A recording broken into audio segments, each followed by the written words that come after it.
Wir sind hier auf dem Hammer of Doom in Würzburg und vor ungefähr einer Stunde hat die geilste Doomband gespielt, die ich seit Jahren gesehen habe. Es ist ja unheimlich viel gutes Doom-Zeug in den letzten Jahren gekommen. Grifftegard, Procession, Hour of 13, Year of the Goat. Also es gab unheimlich viele gute Doom-Bands, aber die Band, die hier gespielt hat, die Rede ist von Orchid, hat alles weggeblasen, die Halle war voll, die Leute haben mitgesungen und beste Band des Festivals bis jetzt. This is Mark, the guitarist of Orchid, and you just toured Germany for the first time, right? This was the 9th show in 10 days. This was the final show of the tour, yes. It's surprising and exciting to see how many people can sing along to songs like Ice Behind the Wall, Capricorn, Black Funeral, that you all played today, He Who Walks Alone. Das hier ist das Album Capricorn, ein absoluter Oberhammer und gibt es beim Doom Dealer in dieser schönen Aufmachung hier als Digibook. Der Sänger der Band, Theo, hat das Artwork gemacht für das Album, ist jetzt leider nicht dabei. Theo is the guy who did all the drawings, right? Design, yes, for sure. Not all, some of the designs on the lyric sheets are not his. They're more artwork that he likes. But many of the drawings in there are his. So we talk about this, right? Yes, that is definitely his, yes. For people who haven't heard Orchid yet, you sound a lot like Black Sabbath, of course. Your guitar tone is like Tony Iommi used to play in the mid-70s. Although with Theo's vocals, you remind me a lot of Trouble, yeah, which is the last Doom band that has impressed me as much as you did on a live stage. Are you a big Trouble fan? Yes, I mean, you know, not so big that I know like obscure things about them or anything, but I definitely enjoy listening to them. Yeah, for sure. And the Black Sabbath influence is obvious, right? Yeah, the Black Sabbath influence actually is almost, not purely, but, you know, 80% from Theo. He's a huge Black Sabbath fan, and that was part of the idea when he wanted to form this band, was not necessarily to be a modern-day Black Sabbath, but to have that as the underlying current, along with Led Zeppelin, Pink Floyd, Merciful Fate, just, you know, the good music. We wanted to play really authentic to the era. We wanted to play the equipment from the era. We wanted to really do it right. So we tried to find people that played in a similar style to that. And, you know, finding Nickel was the first key because he plays very much. The bassist, right? Yeah, the bass player. He plays very much and is influenced by John Entwistle and Geezer Butler, along with... Is the bass on the fretboard? Yeah, along with...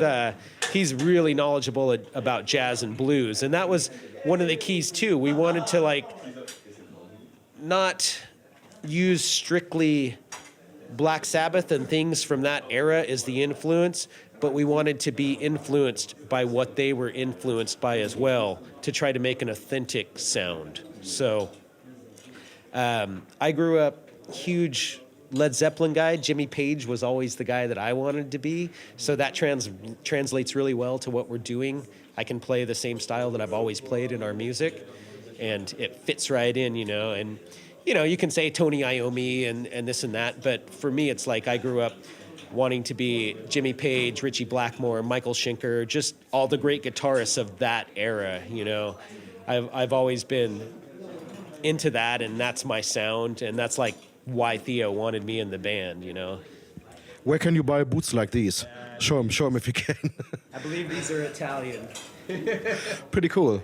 Yeah. See, Ritchie Blackmore, I told you. Oh, yeah. This is my Ritchie Blackmore deal. Theo. Yeah. Here's a... This is the singer, Theo.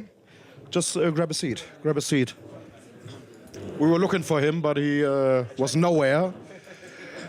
We were talking about your artworks, which you did for the album. One thing that we haven't spoken about is your personal background. You're a tattoo artist, but you're also involved somehow in the occult, right? I mean, I grew up in San Francisco in the 70s as a kid, and How old are you? 42 almost. And so I grew up kind of in the height of probably LeVay, and even when I remember being in third grade and the Jim Jones thing happened, a lot of the kids that went to my elementary school had moved to South America with Jim Jones and died in the whole kind of mass suicide thing, and that was just a big part of my growing up. So I think when kids in a school that are, kids you grew up with since kindergarten, first grade, second grade, and all of a sudden their families get involved in this thing and move, and then you hear like that all these people die and things like that happen, it makes a big impression on you. So I think in that way, whether it's a cult or the human element of wanting to follow someone blindly, because that's a big part of, if there's any message behind Orchid, it's less like about following the occult or black magic. It's black magic as a, or like the occult as a way to make people think for themselves and not just follow things blindly. Who do you prefer vocally, Ozzy Osbourne or Eric Wagner? Ozzy Osbourne for me, in the end, what I think separates great bands from good bands is melody and memorable songs. And the thing about Ozzy in the end that's kind of really draws me in and always has is that the melodies are great and memorable.